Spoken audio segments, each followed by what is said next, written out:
Welcome back, welcome back. This is for entertainment purposes only. I am not a Bible scholar. These are my thoughts and theories. Let's jump into this. Baal was the name of the god who was worshipped throughout Canaan and Phoenicia in ancient times. During the Judges period, the practice of Baal worship entered Jewish religious life. Judges, chapter 3, verse 7, NIV. The Israelites did evil in the eyes of the Lord. They forgot the Lord their God, and served the Baals and the Asherahs. The practice of Baal worship became widespread in Israel during the reign of Ahab. 1 Kings, chapter 16, verses 31 through 33, NLT. And as though it were not enough to follow the sinful example of Jeroboam, he married Jezebel, the daughter of King Ethbaal of the Sidonians, and he began to bow down in worship of Baal. First, Ahab built a temple and an altar for Baal in Samaria. Then he set up an Asherah pole. He did more to provoke the anger of the Lord, the God of Israel, than any of the other kings of Israel before him. Do you understand the only way to defeat the children of the Lord is to get them to worship somebody else, and then their Lord destroys them? This is what the book's saying. Nothing can defeat you but you. As long as you know who the Most High is and you don't walk in other people's ways, then there's nothing it can do to you. Even if you don't know what the fuck they're doing, the Lord will destroy them. And the practice of Baal worship also affected Judah. 2 Chronicles, chapter 28, verses 1 through 4. Oh, so if his Israelite brothers and sisters are worshiping, it directly affects their leader? Directly? Okay. NIV. Ahaz was 20 years old when he... It seems like the Israelites are like the Power Rangers, except they're like connected in a way where if the body doesn't fucking listen, well, the head falls, and then, since the head falls, it's gonna order the body around, and then you're gonna walk aimlessly, not knowing what to do. Became king, and he reigned in Jerusalem 16 years. Unlike David, his father, he did not do what was right in the eyes of the Lord. Big dog. He followed the ways of the kings of Israel, and also made idols for worshiping the Baal.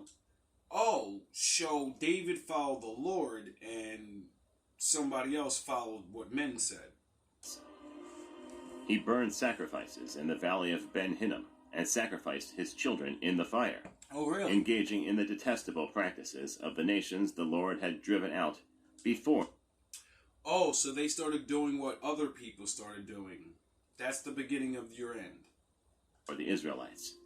He offered sacrifices and burned incense at the high places, on the hilltops, and under every spreading tree. The plural. Wow, seems like incense and showing respect to gods is a big thing. And for those that want to try to, throw it in our face, Levi, the guy that's the high priest, he has incense in his tabernacle. So we're not throwing around, incense are bad, candles are bad. No, your intention and where you want that to go to, that's what matters. Of the word Baal is Baalim, which means Lord. Baal. Oh, so Baal really is just another word for Lord. Oh, okay. Baal was a fertility god who was thought to help the earth produce crops and people produce offspring in general. Okay, so people got to call on this guy for fertility and for crops. Okay, so let's look at it like this. You used to follow the Lord and ask him for everything. You didn't have to do all this extra stuff. You just had to follow the laws and treat your body right and, get healthy, And then it seems like people didn't do that, and then the Lord removed himself, and now you got to go face the world without him. And then you find out real quick that all you had was all you needed. And now you got to call on these other things that say, well, I can help you out too, but it's going to cost you. Various parts worshipped Baal in different methods, and Baal proved to be a highly universal god. Various locales Oh, there's that special word, universal. So that means everybody knows about him. highlighted one or another of his attributes, and designed special sects of Baalism. Baal of Peor, as we see in Numbers chapter 25, verse 3, and Baal Berith, as we see in Judges chapter 8, verse 33, are two examples of such localized deities.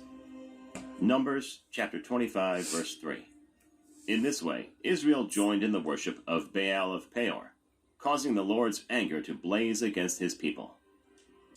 Oh, so there's different levels and different sets. Oh, okay. So they have different multiple ways to trick your dumb ass to stop following Lord.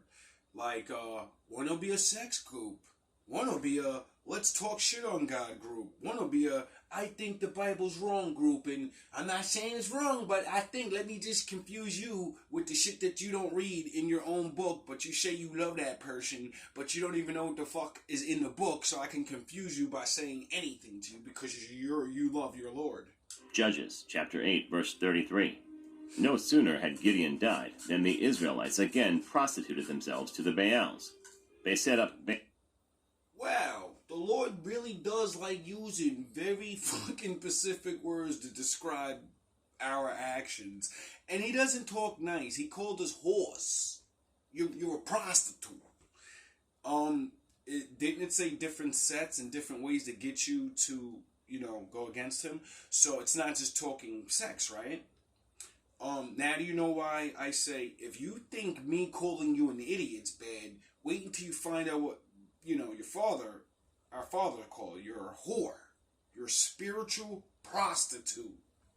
Baal Berith as their god.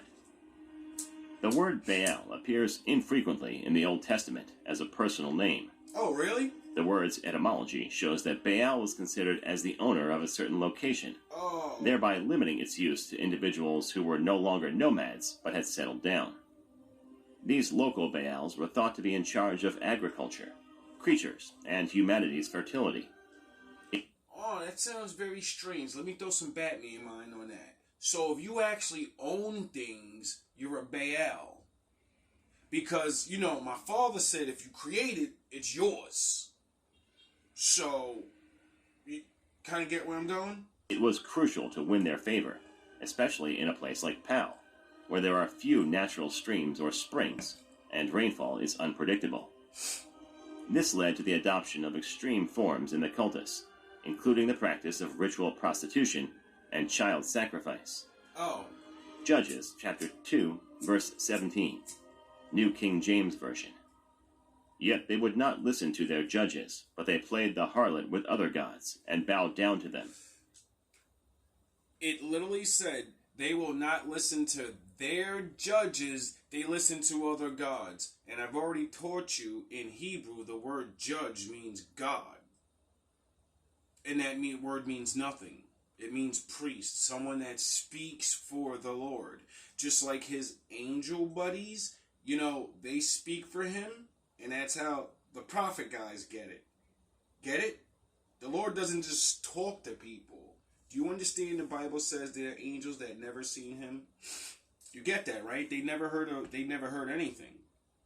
So that means all the people that actually, like Gabriel and them, because not even all of them get to go and talk to him. He has one guy, sort of like how things are done down here. There's a top guy, and then there's a guy under him, and then he tells the top guy tells the little guy, and then he goes around and tells the other guys, and then the other guys go and tell the workers, and then everybody, and then back in the old days, all those people that relayed the message, they all got the title of Lord. Me Lord.